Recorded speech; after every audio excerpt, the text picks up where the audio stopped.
Nobody asks that question out loud. That is the first thing to understand about what happened.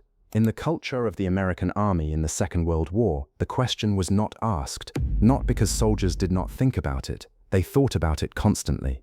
It was the question underneath every other question, the thing that lived at the back of every mind from the moment a man put on the uniform until the moment the war was over and he was still alive and could begin the slow process of not thinking about it anymore. But you did not ask it. Not of your sergeant, not of your company commander, not of anyone in the chain of command. The army ran on the projection of capability and readiness, and the question, "Am I going to die?" was the precise opposite of capability and readiness. It was the question that revealed the fragility underneath the uniform, and revealing fragility was not what soldiers did, at least not in front of anyone who was watching. And yet somewhere in Europe, in the middle of the Second World War, a young soldier asked it of Dwight Eisenhower. Not metaphorically, not in the way that the question might be embedded in a conversation about the operation, or in a request for reassurance about the unit's position, or in any of the indirect forms that the question usually takes when it is asked at all.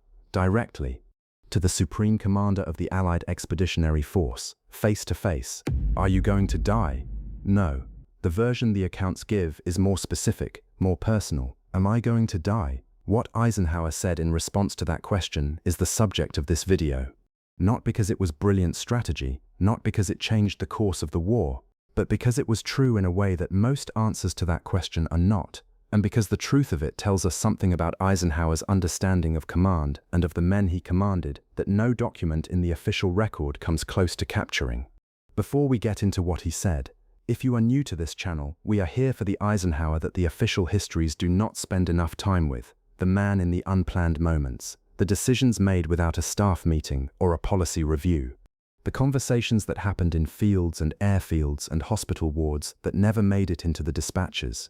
If that is the history you want, subscribe now, hit the like button, turn on the notification bell, and leave a comment below. We read every one. Now, the question and the answer. The specific circumstances of this encounter are, like many of the most humanly significant moments of the war, not preserved in any official document. They come from personal accounts, from letters, from the oral histories that veterans gave in the decades after the war, when the distance had made it possible to talk about things that had been too close to talk about during. What the accounts give us is this. Eisenhower was doing what he did constantly throughout the war, moving through the theater, visiting units, talking to men. He made a practice of appearing unannounced, of going where the troops were rather than where the comfortable facilities were, of looking at the actual condition of the men rather than the assessed condition that appeared in the reports. On this particular occasion, he encountered a young soldier. The accounts do not agree on exactly when or where. What they agree on is the shape of what happened. Not in the way that soldiers are routinely frightened before an operation, the managed fear that becomes familiar with repetition and can be held at a distance by training and discipline and the business of preparing for what comes next. This soldier was frightened in the more fundamental way. The way that comes when the training has been done and the equipment has been checked and there is nothing left to do but exist in the knowledge of what is coming. There is a specific quality to that kind of fear. It is not the fear of pain, exactly, though pain is part of what it anticipates. It is not purely the fear of death, though death is the thing it cannot stop returning to. It is something more like the fear of the transition itself, of the moment between the known and the unknown, of what it would feel like to cross from a world in which you are alive and have a future and people are waiting for you to come home, into whatever comes after that. The soldier was standing at the edge of that transition. He knew it. The operation was coming, and there was nothing to do but wait for it, and the waiting had become unbearable in the specific way that waiting becomes unbearable when what you are waiting for is something you cannot think about clearly and cannot stop thinking about. He looked at the man in front of him, and he asked Eisenhower the question, "Are you going to make it? Is this going to be all right?" In some accounts the phrasing is more direct. Am I going to die? There is a version of this encounter in which Eisenhower says something reassuring and moves on. Something along the lines of course you are going to make it, soldier. You are trained and prepared, and we have a good plan, and the men beside you are good men, and you are going to be fine.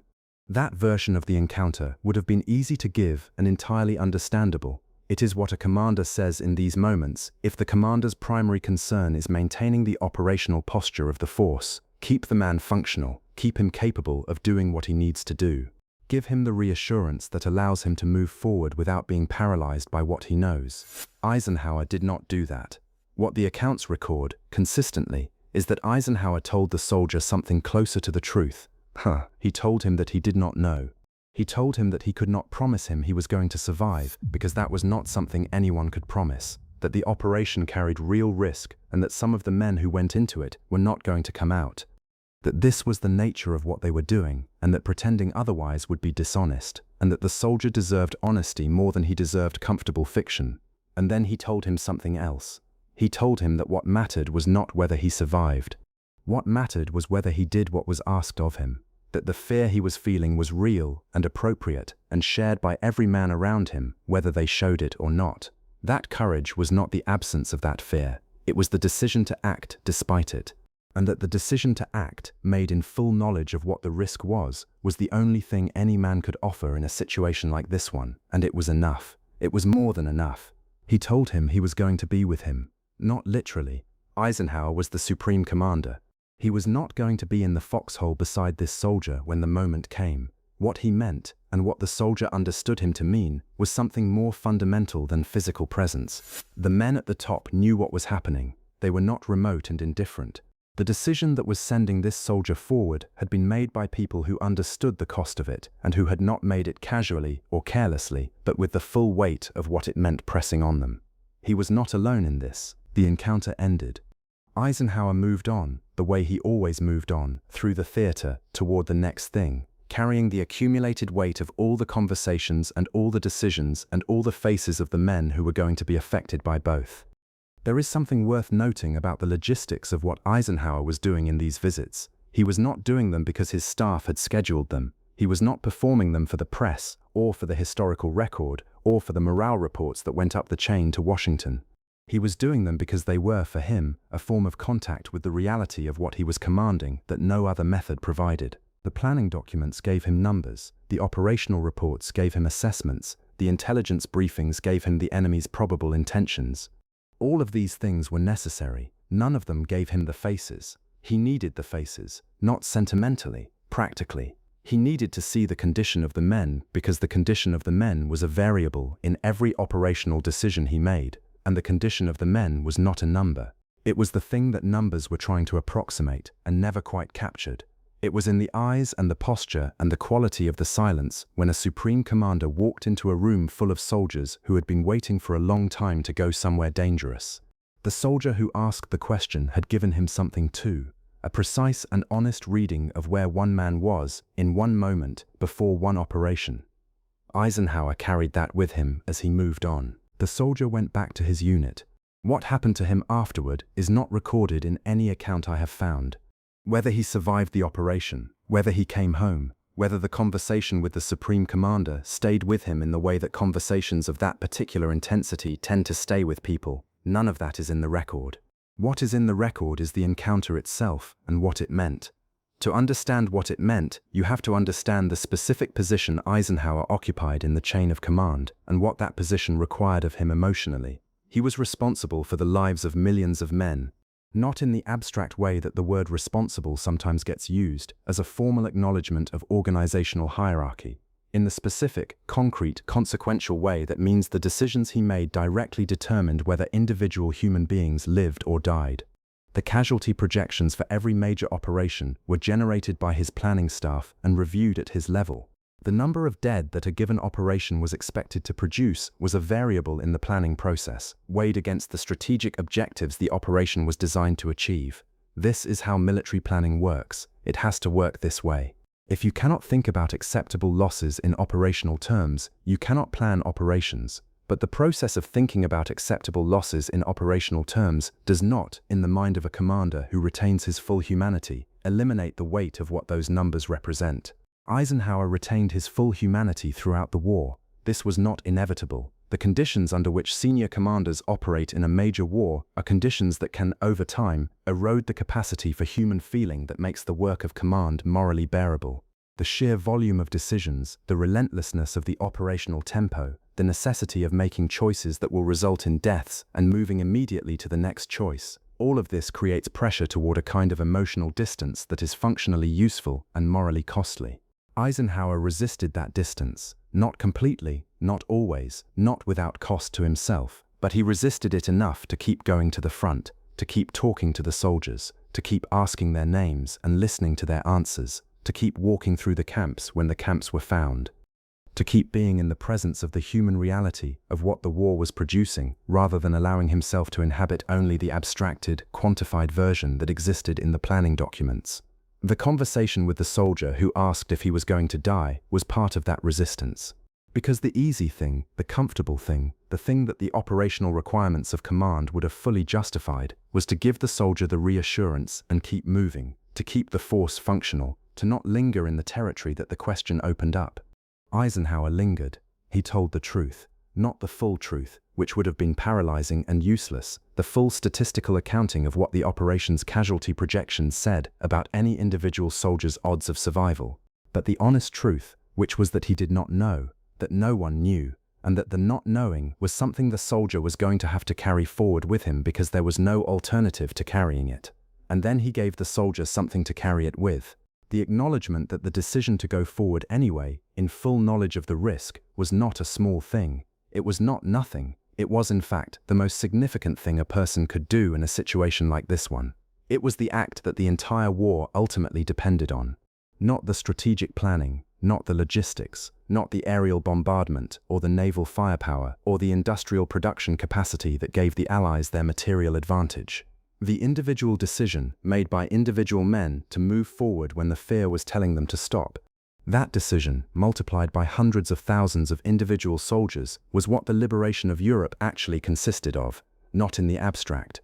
In the specific, one man at a time, in one moment at a time, when the question was real and the answer was not guaranteed and the choice was made anyway.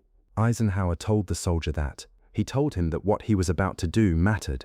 That the fear he was feeling was the appropriate response to a real danger, that the choice to go forward despite the fear was genuinely courageous rather than merely compliant, that the men who designed the operation had not sent him into it carelessly, that the weight of what was being asked of him had been fully understood by the people asking.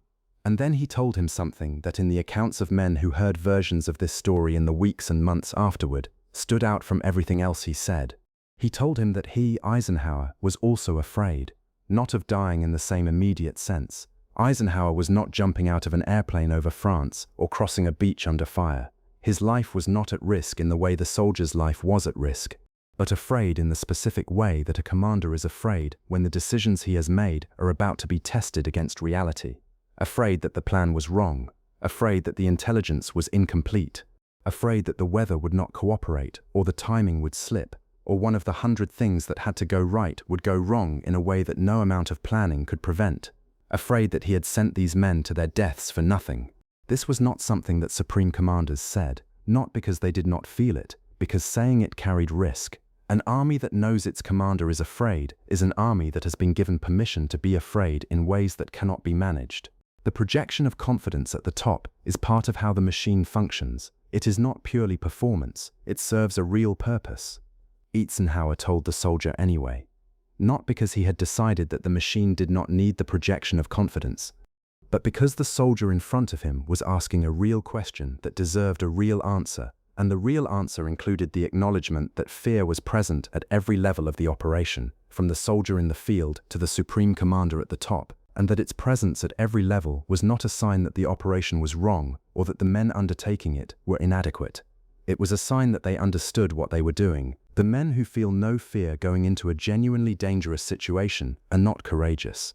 They are either poorly informed or psychologically unusual in ways that are not always advantageous. The men who feel the fear fully, who understand the risk completely, and who go forward anyway, those are the men an army needs. Those are the men Eisenhower needed. Those are the men who were standing in front of him, in that unit, on that day, waiting to do what was being asked of them. He told the soldier that, in those terms or close to them, and then he moved on.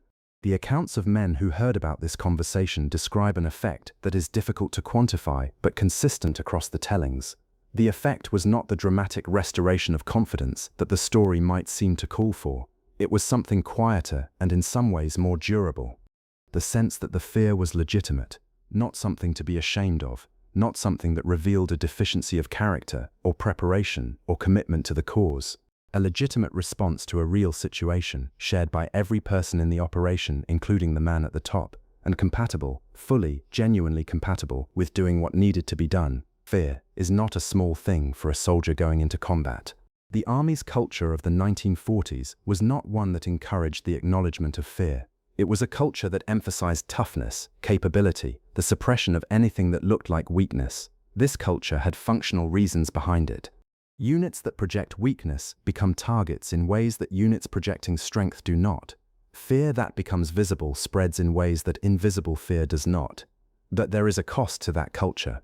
The cost is that soldiers who are afraid, which is to say, soldiers who are paying attention, are required to carry that fear alone, in silence, without acknowledgement from the institutional structure around them that what they are feeling makes sense. Eisenhower, in that conversation, removed the requirement. He told one soldier, in private, that the fear made sense, that it was shared, that it did not disqualify him from anything, that the choice to go forward anyway was not the suppression of a weakness, but the exercise of a genuine strength. And the soldier took that forward with him, and the story of what had been said traveled through the network that always carried these things, and other soldiers heard it, and it told them something about the man at the top of everything that the operational orders could not tell them. That he saw them, that he knew what he was asking, that he was asking it anyway because he believed it needed to be done, and because he believed they were the men who could do it, and because he believed that the fear they were carrying was not an obstacle to that. It was proof that they understood. The operation went forward. Operations always went forward. That was the nature of the war in its final years. The machinery moved, the decisions were made, the men went where they were sent, and the outcomes were what the planning had anticipated, or they were not, and the next decision was made accordingly. This is the part of the story that historians sometimes find difficult to sit with.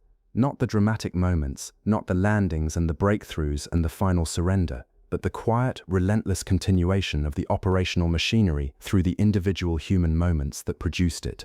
The conversation ended, the soldier went back to his unit, the operation launched, the machinery absorbed the fear and the honesty and the question and the answer and everything else, and kept moving, because that is what military operations do. The stopping point, if there was one, came later. For many of the men who came back, in the years after the war, when the machinery was no longer moving and the fear that had been managed and suppressed and carried forward through years of operations was finally available to be examined, some of them, in those years, talked about the conversations they had had, the moments that had stayed with them, the things that had been said in fields and airfields and hospital wards and staging areas that had never made it into any official account, but that had shaped, in some specific and lasting way, what they had been able to do and how they had been able to do it. Eisenhower's answer to the question was one of those moments, for the soldier who asked it and for the men who heard about it afterward. The soldier who asked Eisenhower if he was going to die went with the operation. What happened to him is not in the record. What is in the record is the conversation, and what the conversation tells us, not about the war's strategy or its outcome or its place in the larger sweep of 20th century history, but about what it was like to be in it. One man, in one moment, facing the question that every man in that war carried, and almost none of them ever asked out loud, and finding, in the answer he received, something true enough to be worth carrying forward. That the fear was real, that it was shared, that it was not enough to stop him, that it never had been.